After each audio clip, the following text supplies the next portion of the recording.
चलो अगली देखें हम लोग। अगली हस्तकला है मीनाकारी। देखो मीनाकारी पर जब बात करोगे आप लोग तो सबसे पहले हम लोग देखते हैं, देखो ये मीनाकारी है, तो ये जो मीनाकारी है इसमें से किस तरह के क्वेश्चन आते हैं। जिस प्रकार से आपने अन्य हस्तकला का टॉपिक पढ़ा है उसी प्रकार से हम मीनाकारी का भी एक एक निचोड़ निकालेंगे। देखिए मीनाकारी से किस तरह के क्वेश्चन आते हैं। तो मीनाकारी कहां की है, तो आंसर क्या हो जाएगा, जयपुर की। कहां की है बेटा, जयपुर की। कहां की है, जयपुर की। इसके अलावा देखो ये मीनाकारी कहां से लाई गई थी, तो ये मीनाकारी कहां से लाई गई थी, तो ये मीनाकारी लाई गई थी लाहौर से। जयपुर का शासक कौन है, मानसिंह। मानसिंह के समय कहां से आई थी, तो मानसिंह के समय लाहौर से लाई गई, लाहौर से आई। तो मानसिंह के समय कहां से आई है, आपके लाहौर से आई है। कौन, मीनाकारी जो कला है। इसके अलावा मीनाकारी कला है क्या, तो देखिए सोने पर, ये सोना है और सोने पर क्या करना, ये सोने पर रंगाई करना या सोने को रंगना। एक तरह से आप लोग क्या कह सकते हो, सोने को रंगना,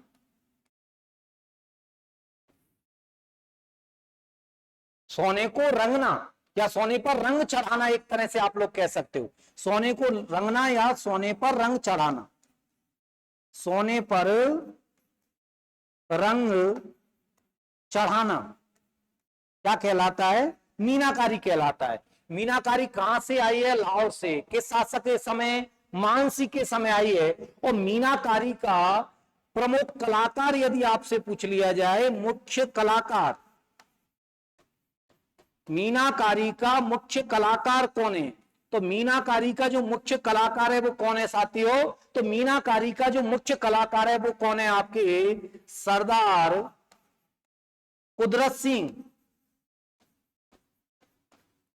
सरदार कुदरत सिंह इस मीनाकारी का क्या है, मुख्य कलाकार है। और सरदार कुदरत सिंह जो मीनाकारी का मुख्य कलाकार है, इस सरदार कुदरत सिंह को मीनाकारी के लिए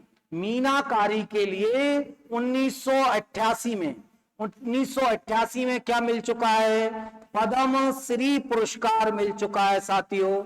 पद्म श्री पुरस्कार मिल चुका है कब, 1988 में। किसको, सरदार कुदरत सिंह को। किसके लिए, मीनाकारी के लिए। तो मीनाकारी का मुख्य कलाकार कौन है, सरदार कुदरत सिंह है। इसके अलावा देखिए और क्या चीजें जो आप लोगों के लेवल पर काम आ सकती है। तो ये जो मीनाकारी है, इस मीनाकारी को हस्तकला की आत्मा कहा जाता है। हस्तकला की आत्मा, यदि आप लोगों से कहा जाए कि हस्तकला की आत्मा किसको कहा जाता है, तो हस्तकला की आत्मा किसको कहा जाता है, तो किसको कहा जाता है, आपके मीनाकारी को। तो मीनाकारी जयपुर से के शासक के समय, मानसिंह के समय, कहां से आई है, लाहौर से आई है। मुख्य कलाकार कौन हो गए, सरदार कुदरत सिंह हो गए। 1988 में क्या मिल चुका है, पद्मश्री मिल चुका है। और एक लास्ट बात और ध्यान रख लेनी है, मीनाकारी की सबसे बड़ी मंडी, मीनाकारी की सबसे बड़ी मंडी कहां पर है, तो मीनाकारी की सबसे बड़ी मंडी कहां पर है, तो सीतापुरा। और सीतापुरा कहां, तो सीतापुरा जयपुर। सीतापुरा जयपुर में मीनाकारी की सबसे बड़ी मंडी है। ये आपकी पूरी की पूरी कौन सी हो गई, मीनाकारी हो गई साथियों। तो इस तरह से हर जो हस्तकला को अपन लोग पढ़ रहे हैं, प्रत्येक का पूरा की पूरा डेकोरम तैयार किया जा रहा है। क्वेश्चन कहीं भी नहीं भागेगा। इस तरह से प्रॉपर रूप से हस्तकला को अपन कंप्लीट करेंगे इसी विधि के द्वारा साथ।